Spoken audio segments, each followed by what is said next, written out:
So in the last class, we started our discussion about capital budgeting decisions, which are what?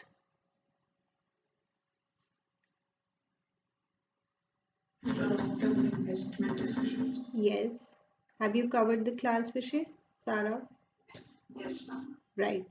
इसमें हम बात कर रहे थे कि ये डिसीजंस बहुत इंपॉर्टेंट होते हैं बिकॉज एक तो इसमें अर्निंग कैपेसिटी इम्पैक्ट करती है बिजनेस की for a long period and these decisions usually involve a large amount of money और ये इरिवर्सिबल होते हैं accept at a huge cost. तो ये डिसीजंस बहुत इंपॉर्टेंट होते हैं, ये कंपनी की profitability, competitiveness and size of assets को भी इम्पैक्ट करते हैं। याद है आपको last class? Yes. And then we also studied about the factors which were cash flows of the project, rate of return and investment criteria involved, जिसमें हम बात कर रहे थे कि बहुत सारी कैपिटल बजटिंग टेक्निक्स होती है और ये टेक्निक्स हम ईच प्रपोजल पे अप्लाई करते हैं और फिर जिसमें से हमें बेस्ट आंसर मिलता है हम उस प्रपोजल को एक्सेप्ट करते हैं। We were also talking about the objectives of financial management, which is actually wealth maximization, which can be measured by increase in the value of Shares. yes or the market price of equity shares। ठीक है विषय। इसके बाद अभी हमें इस chapter में क्या करना है? We have to talk about financial planning, then we have to do the numerical questions and then some miscellaneous topics from here and there and then this chapter would be over। तो बहुत ज़्यादा नहीं बचा है। आज हम कर रहे हैं विषय फाइनेंशियल प्लानिंग के बारे में बात। Now the name of the chapter is financial management, जिसकी डेफिनेशन है optimal procurement and usage of finance. और फाइनेंशियल प्लानिंग भी एक्चुअली उसी का ही एक पार्ट है। यहाँ पे हम अपने फ्यूचर के बारे में प्लानिंग कर रहे हैं कि हम पैसे को कैसे मैनेज करेंगे। तो basically financial planning is a part of financial management और इसकी जो डेफिनेशन है वो आपको बहुत अच्छे से लर्न करनी है। So let me right it. Financial planning is the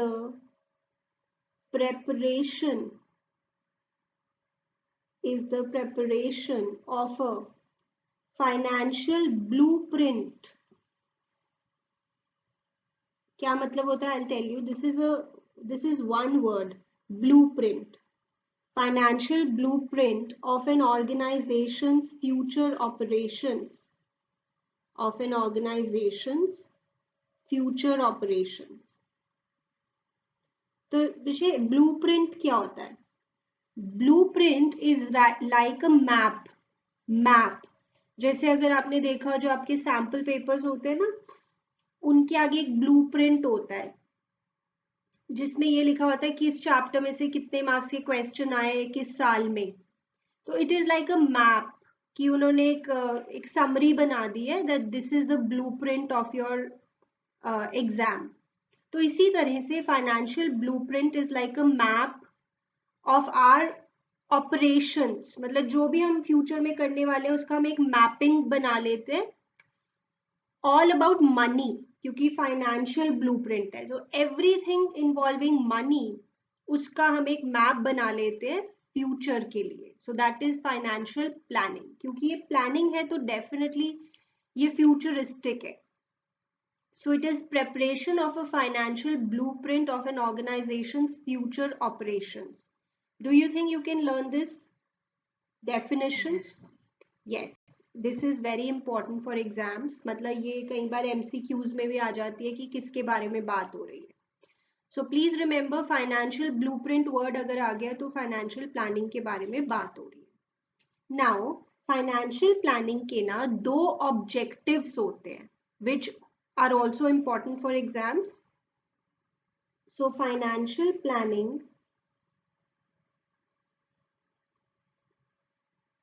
strives to achieve the following twin objectives, क्योंकि दो होते हैं इसलिए इनको ट्विन ऑब्जेक्टिव्स कहते हैं। पहले हम बुक से पढ़ेंगे and then we will write about this. So we are going to study about the two objectives of financial planning. Are we ready? Yes, ma'am. Okay. So first objective is to ensure availability of funds whenever required. Page number 248. कि जब भी हमें पैसों की जरूरत हो ना तो हमारे पास पैसे होने चाहिए. ऐसी प्रॉब्लम ना हो कि अब पैसे ही नहीं है. इवन इन लाइफ जब हम अर्न करना स्टार्ट कर देते हैं तो हम भी फाइनेंशियल प्लानिंग करते हैं ना कि लाइफ में कभी ऐसा टाइम ना हो कि हमें पैसों की जरूरत हो और हमारे पास पैसे ना हो.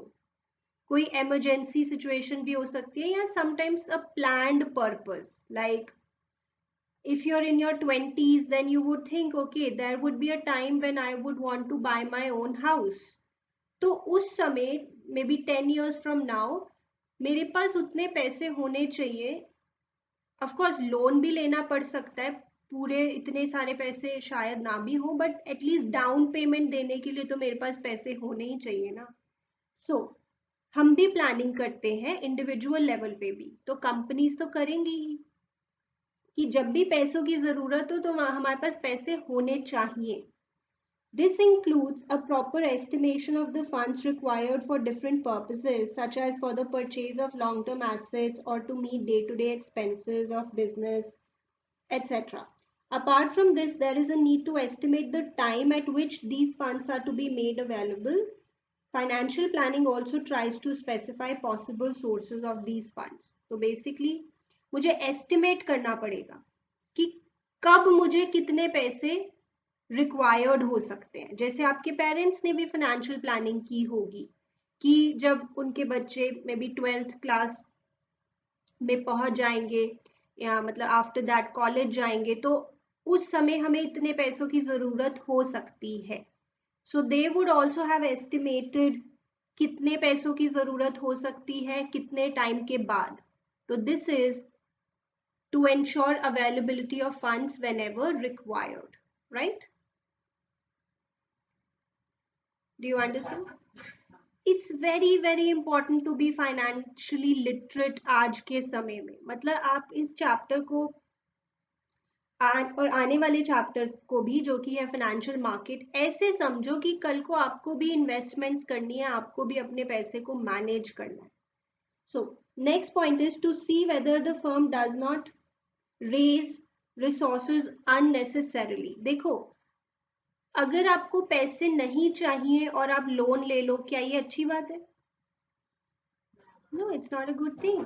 मान लीजिए आपको 10 लाख रुपीस चाहिए और आपने 50 लाख का लोन ले लिया, ये अच्छी बात है? नो, क्योंकि हर पैसे की एक कॉस्ट होती है, आपको फ्री में थोड़ी लोन मिला है. तो आप ये भी देखो कि फर्म को अगर रिसोर्सेज नहीं चाहिए तो वो अननेसेसरीली उसको रेज ना करे और जितने चाहिए बस उतने ही रेज करे. ज्यादा फंडिंग भी उतनी ही बुरी चीज है जितनी की इनएडिक्वेट फंडिंग. अगर आपको 10 लाख रुपए चाहिए और 50 लाख का लोन ले लिया आपने तो this is excess funding and this is very bad, almost as bad as inadequate funding. मतलब पैसे ना होना उतना ही बुरा ये है कि ज्यादा पैसे आपने रेज कर लिए. Even if there is some surplus money, good financial planning would put it to the best possible use so that the financial resources are not left idle and don't unnecessarily add to the cost. Now, अगर आपको 10 lakh rupees चाहिए और आपने 50 लाख का loan ले लिया है तो अगर ले भी लिया है, चलो मान लिया, तो ये जो सरप्लस फंड है आप इसको कहीं ऐसी जगह पे यूज करो that you get more rate of return than what you are supposed to as. yes, मान लीजिए आपने 8% पे लोन लिया है तो अब ये 40 लाख आप ऐसी जगह इन्वेस्ट करो जहां पे आपको 8% से ज्यादा का इंटरेस्ट मिले, तब तो बात समझ में आती है. अदरवाइज आप अपने फंड्स को आइडल रखे रहो, बस वो पड़े हैं, तो वो बिल्कुल भी फाइनेंशियली अच्छी बात नहीं होती क्योंकि हर पैसे की एक कॉस्ट होती है. So the first objective is to ensure availability of funds whenever required, and two, to see that the firm does not raise funds unnecessarily. तो इसका एक और की लाइन है, आप बुक से मार्क करें. Thus a proper matching of the funds requirements and their availability sought to be achieved by financial planning. Like match करना है आपको, क्या रिक्वायरमेंट है फंड्स की और कितने अवेलेबल है. You have to make a proper match and this is done by financial planning. तो ये एक लाइन है जो केस स्टडीज में कई बार आती है. Yes, you marking this? चलो फर्स्ट ऑब्जेक्टिव पर जा रहे हैं. टू एंश्योर, लर्न करें साथ साथ, availability of funds whenever required. तो जैसे I said your parents also might have planned कि जब मेरे बच्चों को एजुकेशन के लिए ज़्यादा पैसों की ज़रूरत हो तो होने चाहिए पैसे, ऐसा ना हो कि इसकी वजह से बच्चों को हायर एजुकेशन ना मिल पाए. So they would have also planned. Okay, this includes a proper estimation. Estimate ही करना पड़ेगा ना कब कितने पैसों की जरूरत हो सकती है. Of the funds required for different purposes.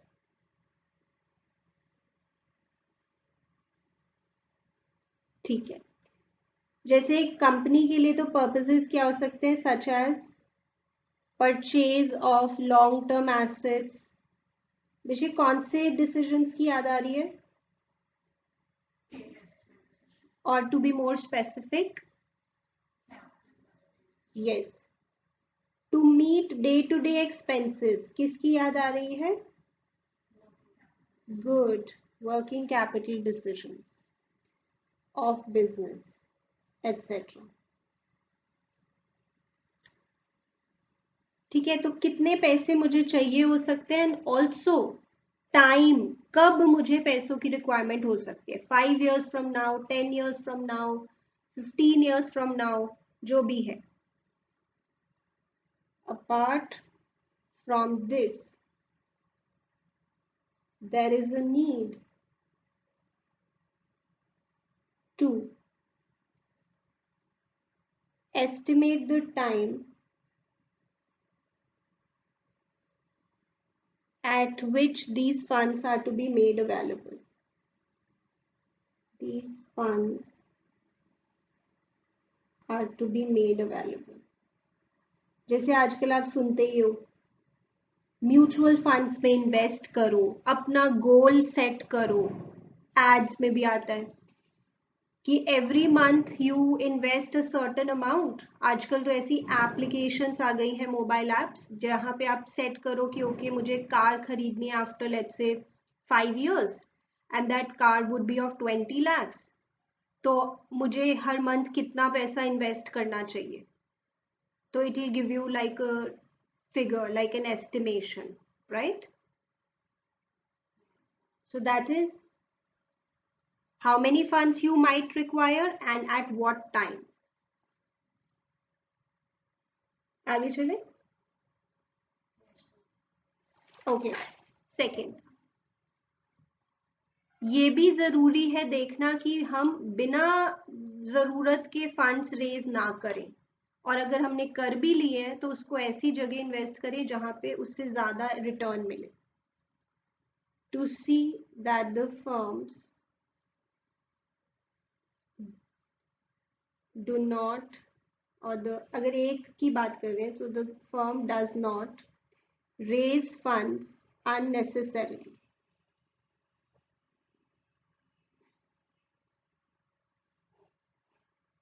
ठीक है, so excess funding is almost as bad as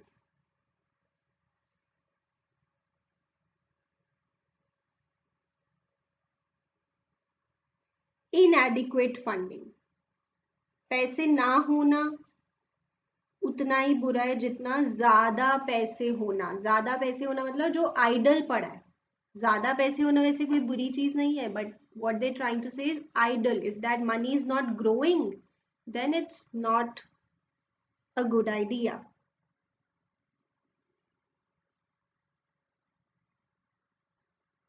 Good financial planning would put the surplus money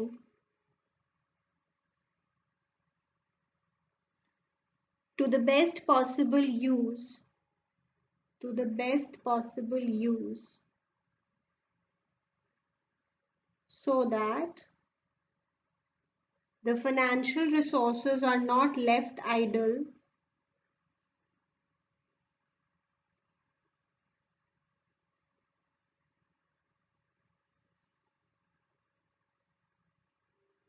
and do not unnecessarily add to the cost.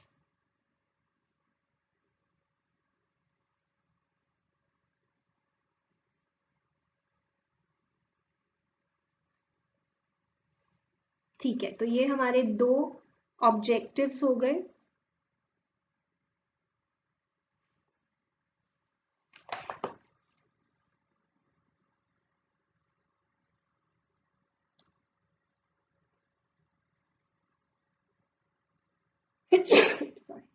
सो सारा विषय इस week में आपका सारा syllabus हो जाएगा, whatever is coming in your November exams, right? Like eco में employment भी ऑलमोस्ट खत्म, then this would also be ending in another 3-4 classes, and accounts का तो हो ही चुका है, right? So I would encourage you to make a plan of self study and follow करना शुरू करो उसे। Is also coming.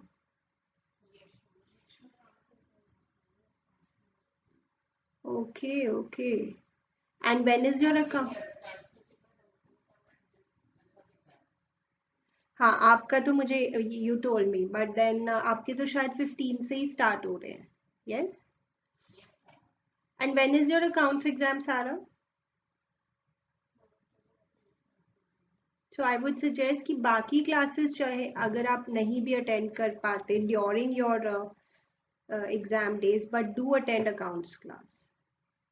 ठीक है, तो मतलब फिर 20th नवंबर तक हो ही जाएगा कैश फ्लो स्टेटमेंट, बट बाकी चाहे एक दो छुट्टी आप कर सकते हो for other subjects but not for accounts then if cash flow statement is coming, right? बाकी we are going to start with it today. Okay, now the next topic is importance of financial planning.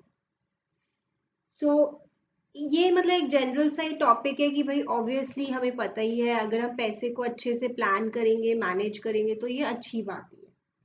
So let us read. Financial planning is an important part of overall planning of any business enterprise. It aims at enabling the company to tackle the uncertainty in respect of the availability and timing of the funds and helps in smooth functioning of an organization. The importance of financial planning can be explained as follows. देखो, सबसे पहली importance है कि अगर हम अच्छे से plan कर रहे हैं ना, then we will be able to forecast, मतलब हम ज्यादा अच्छे से फोरकास्ट कर पाएंगे, प्रिडिक्ट कर पाएंगे कि कितने पैसे हमें रिक्वायर्ड होंगे. By doing so, it helps the firms to face the eventual situation in a better way. In other words, it makes the firm better prepared to face the future. For example, a growth of 20% in sales is predicted. अगर आप सोच रहे हो कि मेरी sales 20% से grow होंगी, but जरूरी तो नहीं है कि 20% से ही हो सकता है जो आपने सोचा उससे कम ग्रोथ हो या इवन उससे ज्यादा भी हो सकती है. So, however, it may happen that the growth rate eventually turns out to be 10% or 30%. Many items of expenses shall be different in these three situations. By preparing a blueprint of these three situations, the management may decide what must be done in each of these situations. This preparation of alternative financial plans to meet different situations is clearly of immense help. देखो मान लीजिए आप company में financial planner हो और आप कह रहे हो कि we are expecting that there will be a growth rate of what in sales, right? तो आपने ना पूरा प्लान उसके अकॉर्डिंग बना लिया। अच्छा, इतनी अगर सेल्स होंगी तो इतनी हमारी प्रोडक्शन होनी चाहिए, इतना परचेज ऑफ रॉ मटेरियल होना चाहिए, इतना हमें वर्कर्स चाहिए होंगे, इतना हमें रॉ मटेरियल चाहिए होगा, मतलब सब हमने डिसाइड कर लिया अकॉर्डिंग टू दिस प्लान। फिर हम ये प्लान लेके गए कंपनी के सीईओ के पास, हमने उनसे डिस्कस किया कि देखिए हमने पूरी रिसर्च की है, पूरा स्टडी किया और हमें लग रहा है कि ग्रोथ रेट होगी सेल्स में 20% और उसके अकॉर्डिंग हमने सारा प्लान बना लिया, right? Now the CEO of the company might say कि ठीक है, आप बहुत इंटेलिजेंट हैं और आपने सब रिसर्च की है, you have looked at the trends and everything, but you are not God, no one is. तो ये कोई 100% श्योर नहीं है, इसलिए आप क्या करो, 10% ग्रोथ का भी प्लान बना के लेके आओ मेरे पास और 30% ग्रोथ का भी प्लान बना के लेके आओ, because anything can happen. Yes, वैसे तो हो सकता है इससे भी कम भी हो जाए, कुछ भी नहीं कह सकते, बट एटलीस्ट अगर हम ये 3 प्लान्स बना के रखेंगे और खुद को प्रिपेयर्ड रखेंगे उसके लिए, तो we will be able to deal with the situation in a better manner, जो भी एक्चुअल होगा, राइट?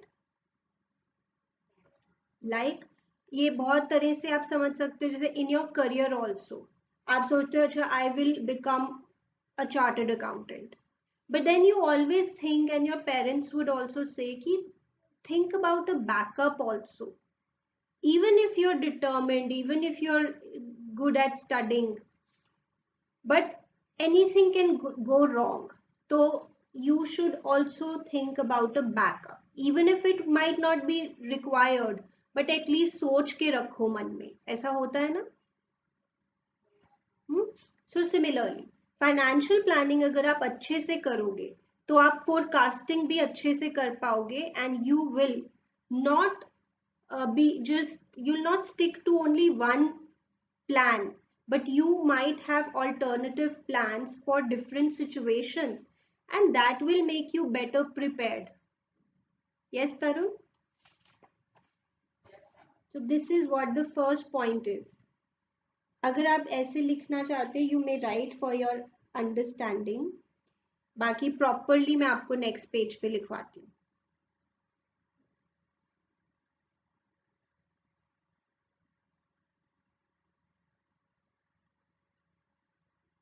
ठीक है, okay. So the first point of importance is it helps in forecasting what may happen in future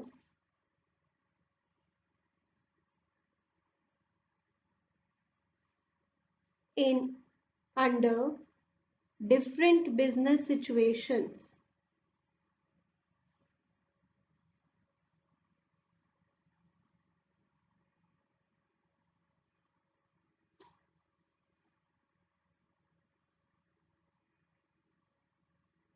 It helps the firms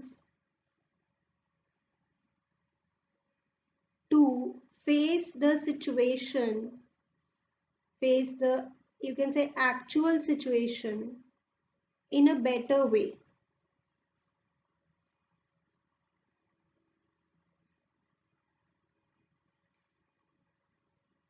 Or in other words, we can say it makes the firm better prepared to face the future. It makes the firm better prepared to face the future.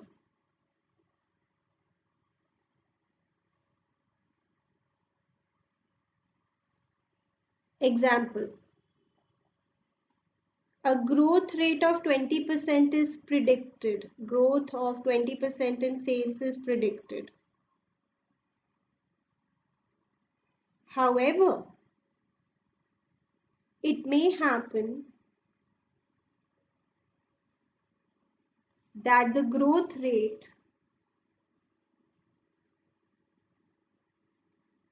eventually turns out to be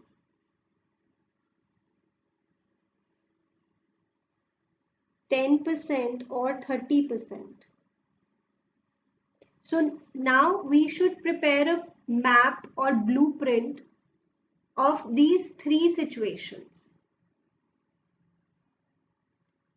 By preparing a blueprint of these three situations, the management may decide what must be done in each of these situations. The management may decide what must be done in each of these situations.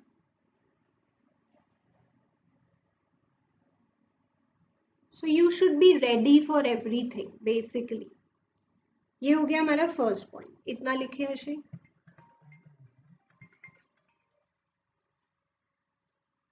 Hello जी. Yes. No, it's not required. Thank you. Okay. यहाँ तक लिखें.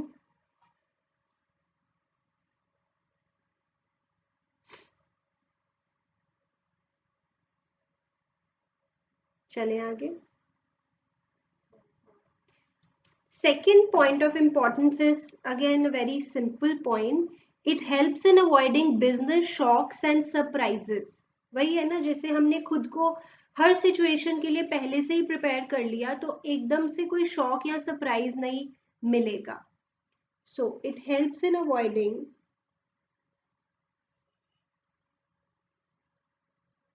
business shocks and surprises.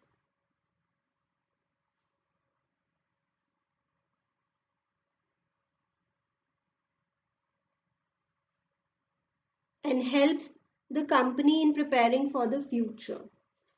And helps the company in preparing for the future.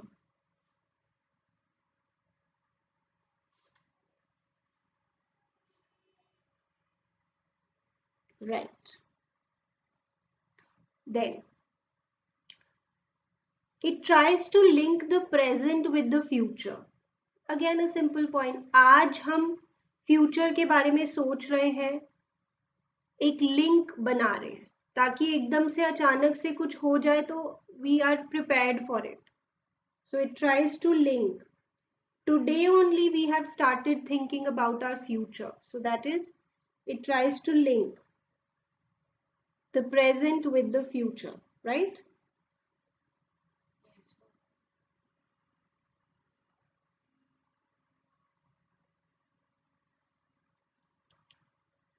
Right.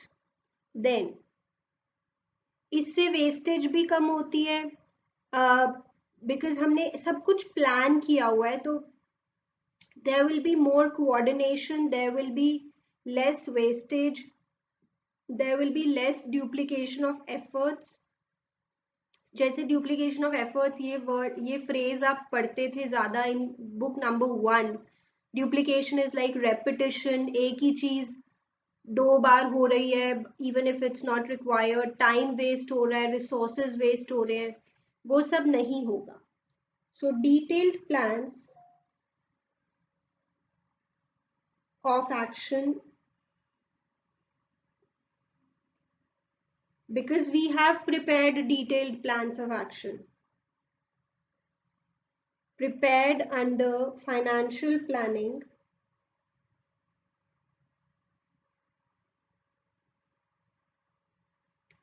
reduce waste,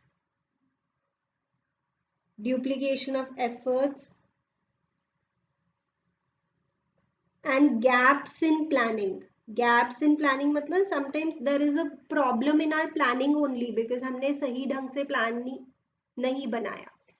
so gaps in planning भी नहीं होंगे because हमने सब कुछ बहुत डिटेल्ड तरीके से किया है.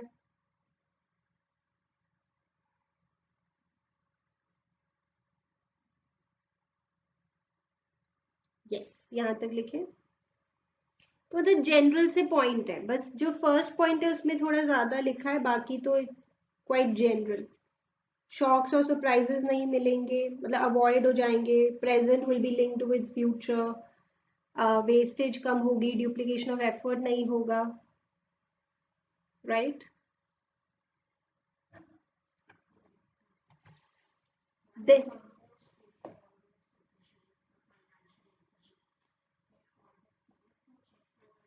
See, if the company is big enough, then yes, जो finance department का head होता है, CFO, Chief Financial Officer, will be kind of responsible for these decisions. But अगर बहुत बड़ी कंपनी है तो उसमें CFO के अंडर ही बहुत सारे financial planners हो सकते हैं. So maybe all of them together do it, और वो बस finally CFO को बता देते हैं कि हम ये plan कर रहे हैं, आप approve कर दीजिए. So maybe not just one person is responsible. There can be many people involved if it's a big company, right? And think about a very small business. अगर कोई छोटा ही business है तो उसमें तो जो owner होगा वही सारी चीजें कर रहा होगा, वही CFO है, वही CEO है, सब कुछ वही है. बट यस, CFO और जो फाइनेंशियल प्लानर्स होते हैं, या थिंक अबाउट पीपल जिन्होंने MBA की हुई है फाइनेंस में, या इन्वेस्टमेंट बैंकिंग जिनका फील्ड है, या फिर जिन्होंने CFA पढ़ी हुई है, CA की हुई है, उस तरह के लोग जो फाइनेंस के लोग होते हैं वही इसमें इन्वॉल्व होंगे, राइट. ओके, देन इससे क्या होता है, कोऑर्डिनेशन भी मिलती है डिफरेंट बिजनेस फंक्शंस को. जैसे मैंने यहाँ पे भी बोला कि जब आप प्लान बना रहे हो, फिर आप सब चीजों का प्लान बना रहे हो कि अच्छा इतनी प्रोडक्शन होनी चाहिए, इतनी परचेज होनी चाहिए रॉ मटेरियल्स की, इतना हमारा सेल्स का टारगेट है, इतना हमारा मार्केटिंग का टारगेट होना चाहिए. So you have given a plan to all the departments. Production department तुम्हें इसके लिए प्रिपेयर्ड रहना है, परचेज डिपार्टमेंट तुम्हें इसके लिए प्रिपेयर्ड रहना है. So it will bring what, coordination. There'll be better balance or talmel between the functions or among the functions. It helps in coordinating various business functions.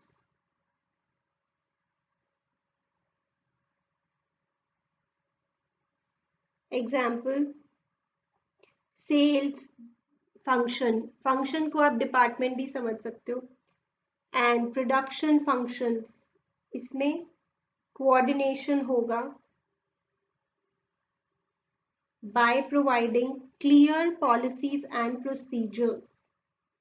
By providing clear policies and procedures. Right.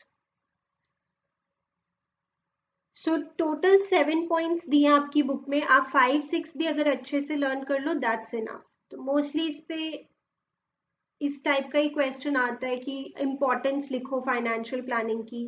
For example एक case study दी हुई है, उसमें पूछ रहे बताओ कौन सा concept है और इस कॉन्सेप्ट की इम्पोर्टेंस लिखो. तो अगर कॉन्सेप्ट है फाइनेंशियल प्लानिंग तो उसकी इम्पोर्टेंस लिखो.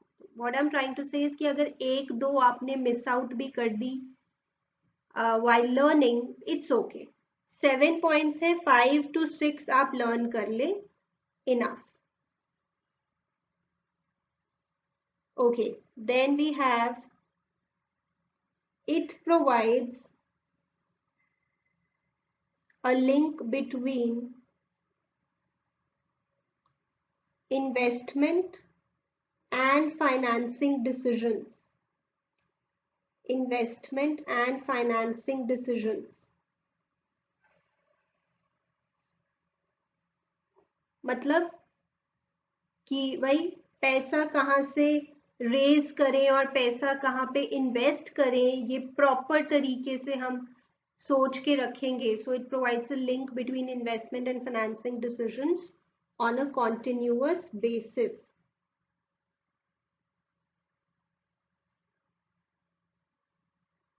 And the last point is, क्योंकि हमने अपने ऑब्जेक्टिव्स को क्लियरली डिफाइन किया है, तो जब एक्चुअल रिजल्ट आएगा तो उसको इवैल्यूएट करना भी इजी हो जाएगा. लाइक मैंने प्रॉपरली पहले से ही डिफाइन किया है कि मेरे ऑब्जेक्टिव्स क्या हैं, जैसे 20% ग्रोथ इन सेल्स. अब जो एक्चुअल होगा उसको मैं ज्यादा अच्छे से मेजर कर पाऊंगी, इवैल्यूएट कर पाऊंगी कि एक्चुअल में क्या हुआ और जो मैंने सोचा था उससे ये कैसे डिफरेंट है. तो अगर मेरे पास प्लान ही नहीं होगा तो एक्चुअल को फिर मैं इवैल्यूएट कैसे करूंगी. दिस इज लाइक जैसे हम प्लानिंग कंट्रोलिंग में भी पढ़ते हैं कि अगर प्लान ही नहीं होगा तो कंट्रोल कैसे करोगे. वैसे यहाँ पे हो रहा है, अगर प्लान है तो हम ज्यादा अच्छे से इवैल्यूएट भी कर सकते हैं एक्चुअल सिचुएशन को, right. So that is the last point. By spelling out detailed objectives for various business segments, इसे छोड़ देते हैं इस लाइन को. It makes the evaluation of actual performance. It makes the evaluation of actual performance easier.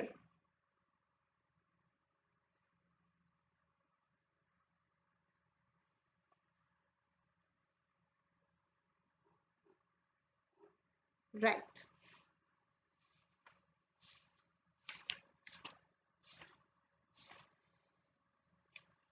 Clear है विषय.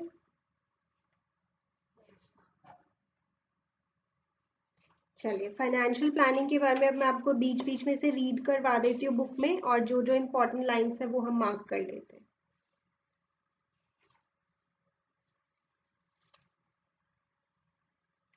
So these were the points of importance of financial planning. चलें आगे.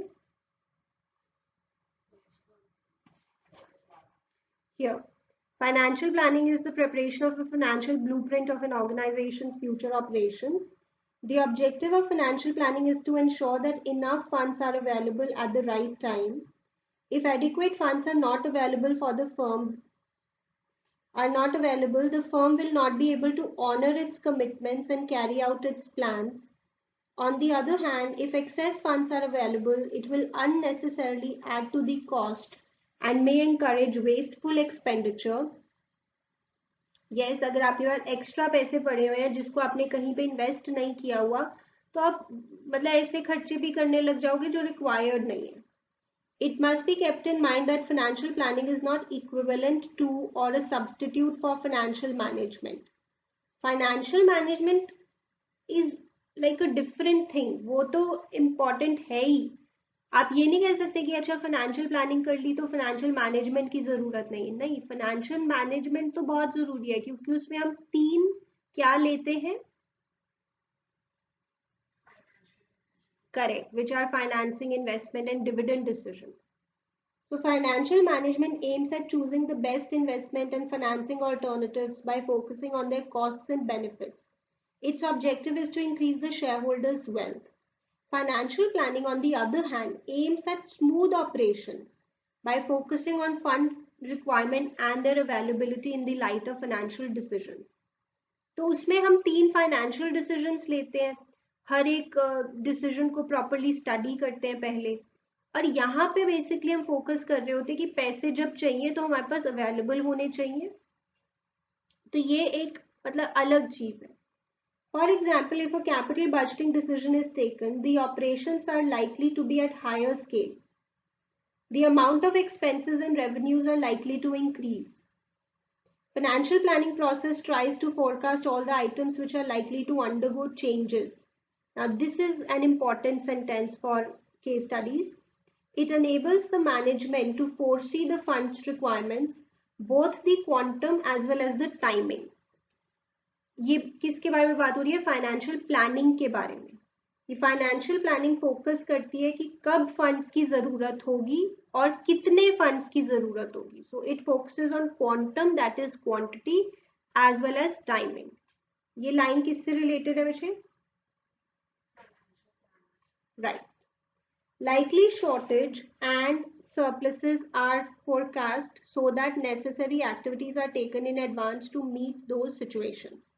ठीक है, ये हमें पता लग गया. अब ये वाला पढ़ लेते हैं एक बार. ये मैंने आपको मार्क पहले ही करा दिया.